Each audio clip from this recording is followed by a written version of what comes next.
Imagine struggling to pay your bills because your work schedule changes every week, making it impossible to budget or plan your life. That's the reality thousands of Starbucks workers in New York City faced, and now, the coffee giant is paying a hefty price for allegedly violating labor laws. Starbucks has agreed to shell out a staggering $35 million to over 15,000 of its New York City employees to settle claims that it denied them consistent work schedules and unfairly slashed their hours, according to a recent announcement by city officials. This isn't just pocket change, it's a significant admission that the company may have fallen short of its obligations to its workforce. But here's where it gets controversial. Starbucks isn't just paying the $35 million to employees. The agreement with the city's Department of Consumer and Worker Protection also includes an additional $3.4 million in civil penalties. Furthermore, Starbucks has pledged to adhere to New York City's Fair Workweek law moving forward. This law is designed to protect hourly employees, particularly in the fast food and retail sectors, by ensuring predictability in their schedules and preventing employers from making last-minute changes that can disrupt their lives. According to the city's Department of Consumer and Worker Protection, most impacted hourly employees can expect to receive $50 for each week worked between July 2021 and July 2024. If employees experienced violations after July 2024, they may be eligible for compensation by filing a complaint with the department. A spokeswoman for Starbucks, Jackie Anderson, stated that the company is dedicated to operating responsibly and in accordance with all applicable local laws and regulations in every market it serves.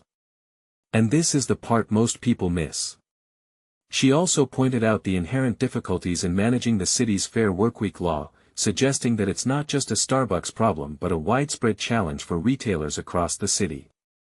This law is notoriously challenging to manage, and this isn't just a Starbucks issue. Nearly every retailer in the city faces these roadblocks, Anderson said. Is this a valid excuse, or does it simply highlight the need for better compliance and clearer guidelines? The $38.9 million settlement doesn't stop there. It also guarantees that employees who were laid off due to recent store closures in the city will be given the opportunity to be reinstated at other Starbucks locations. This could be a lifeline for those who lost their jobs and were struggling to find new employment.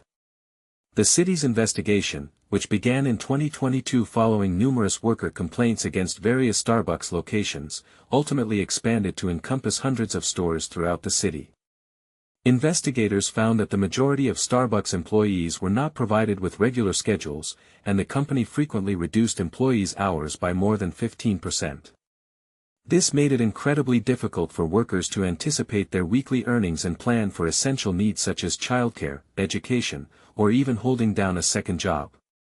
The city also accused Starbucks of routinely denying workers the opportunity to pick up extra shifts, effectively forcing them into involuntary part-time status.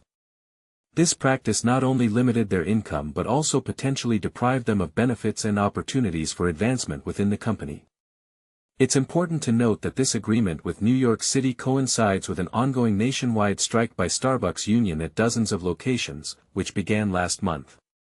The number of stores affected by the strike and the extent of its impact remain points of contention between the two sides. This situation raises some important questions. Is the Fair Workweek law too complex for businesses to effectively manage, or is Starbucks simply not prioritizing its employees' needs? Does this settlement truly address the underlying issues of inconsistent scheduling and reduced hours, or is it just a temporary fix? And perhaps most importantly, what steps can be taken to ensure that all workers, regardless of their employer, have the right to stable schedules and fair treatment? Share your thoughts and opinions in the comments below.